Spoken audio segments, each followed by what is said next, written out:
বাবা বেঁচে থাকলে কত আনন্দ হতো। পদার্থবিদ্যার জটিল সব রহস্য তাকে বন্ধুর মতো বুঝিয়ে দিতেন।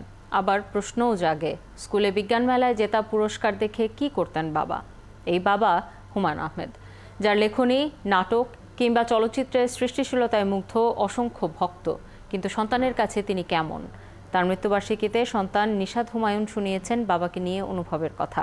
বিস্তারিত জানাচ্ছেন পার্থ সঞ্জয়। বাবার জল রঙে আঁকা ছবিতে তাকিয়ে থেকে নিশাদ মনে করছিল যখন বাবার পাশে বসে সেও রং তুলিতে ছবি আঁকত।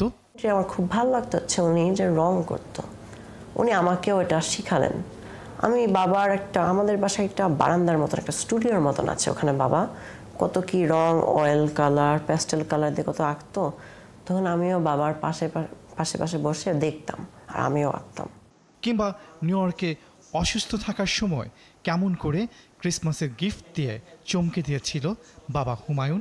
বাবার যখন কোলন ক্যান্সারের চিকিৎসা হচ্ছিল, আমরা 11 মাস প্রায় ছিলাম নিউ ইয়র্কে, আমেরিকাতে। তখন আমেরিকায় যাওয়ার সময় তখন আমি বেশ ছোট ছিলাম।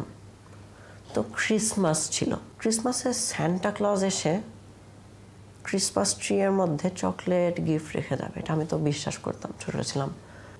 আমার মোজাটার মধ্যে একটা স্নিকার্স নামের একটা চকলেট বার, নর্মালটা না, হোয়াইট চকলেট আমার খুব প্রিয় ছিল, তো একটা ঢুকিয়ে রাখলো। সকালবেলা আমি উঠে দৌড় দিয়ে গেলাম ক্রিসমাস ট্রিতে, দেখলাম একটা স্নিকার্স। ও লেভেলের শিক্ষার্থী নিশাদ বাবার বই খুব বেশি পড়েনি, তবে মিসির আলীর চরিত্র তার ভীষণ প্রিয়। মিসির আলী উনিও তো প্যারানর্মালের মধ্যে ইন্টারেস্ট ছিল, সাইকোলজির মধ্যে ইন্টারেস্ট ছিল।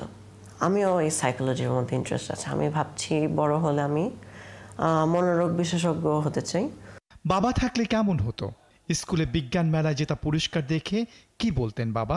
পুরা স্কুলে ফার্স্ট প্রাইজ পেলাম, ওখানে গোল্ড মেডেল পেলাম আর কি। তখন আমার কি যে খুশি লাগলো, অনার্ড লাগলো, মা আমাকে আদর করলো। তখন আমার মনে হলো বাবা থাকলে কেমন লাগতো, বাবা কি বলতো। বেশ আনন্দ হতো নিশাদের যদি বাবা এখন থাকতেন, তার পদার্থবিদ্যার জটিল সব রহস্য তাকে সহজ করে বুঝিয়ে দিতেন।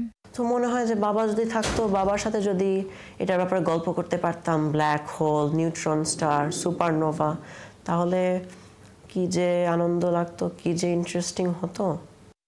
পার্থ সঞ্জয়, ৭১, ঢাকা।